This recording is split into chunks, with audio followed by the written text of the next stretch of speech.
चार जो मुद्दे रखे हैं उसमें से एक मुद्दा पहले का रखा हुआ है, लेकिन आज वो आंध्र प्रदेश के संबंध में था कि जो पहले से स्कीम्स और जो भी घोषणाएं होती हैं सरकार की ओर से, उस पर अक्सर प्रधानमंत्री का या केंद्र सरकार के मामलों में और प्रांत की सरकार में वहाँ के मुख्यमंत्री की तस्वीर होती है, उनकी फोटो होती है। तो उस पर हमने इलेक्शन कमीशन को से निवेदन किया है कि वो पहले की स्कीम्स, चलती हुई स्कीम्स तो चलती रह सकती हैं, लेकिन उनका प्रचार प्रसार करने में जो वहाँ का मुख्यमंत्री या वहाँ का जो मुख्य नेता होता है उसकी फोटो लगाई जाती है, उसको आप तत्काल उतरवा दें। और उन्होंने हमें बहुत खुशी इस बात की है, हर्ष इस बात का है कि उन्होंने कहा कि ये आदेश दिए जा चुके हैं। हमने पहले से हर जगह ये कह दिया है कि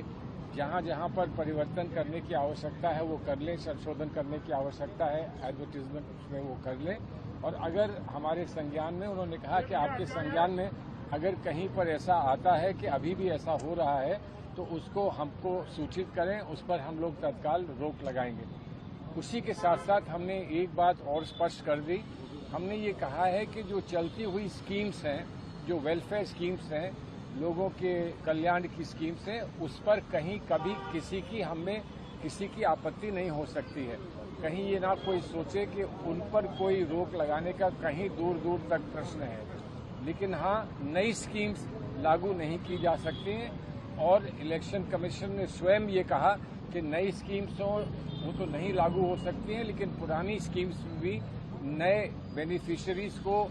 जोड़ने का अधिकार इलेक्शन के दौरान नहीं है, मॉडल कोड ऑफ कॉन्डक्ट के दौरान नहीं है। ये उन्होंने इस बात को स्पष्ट किया। एक विशेष बात जो तमिलनाडु से आई थी, उस पर भी उन्होंने कहा कि हमने इस पर आदेश दिए हैं। वो ये थी कि कभी कभी जो केंद्र कार्यालय है हमारी पार्टी का, वहाँ से पोस्टर्स प्रिंट होते हैं जो कि फिर प्रांतों को भेजे जाते हैं। उन पोस्टर्स में समय समय पर वहाँ के जो कैंडिडेट्स होते हैं उनका नाम या उनकी तस्वीर होती है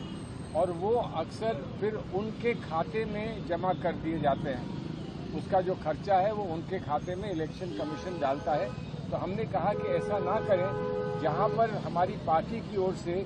जो हमारा जो कार्यालय है, केंद्र कार्यालय है, उसकी ओर से जहाँ ये बात स्पष्ट होती है कि कहाँ कहाँ के लिए पोस्टर्स छपा के हम भेज रहे हैं, तो उनको कैंडिडेट्स के खाते में नहीं डालना चाहिए। इस पर भी उन्होंने कहा कि हम तत्काल वहाँ के चीफ इलेक्शन ऑफिसर से कहेंगे कि आपके जिन नेताओं को आपत्ति है इस बात की, उनके साथ विस्तार से बैठें और उनको समझा दें और बता दें कि इस पर उनको आगे कोई कष्ट नहीं होगा और अगर कोई कष्ट की बात उठती है तो आप हमारे संज्ञान में उसको फिर से लाएं।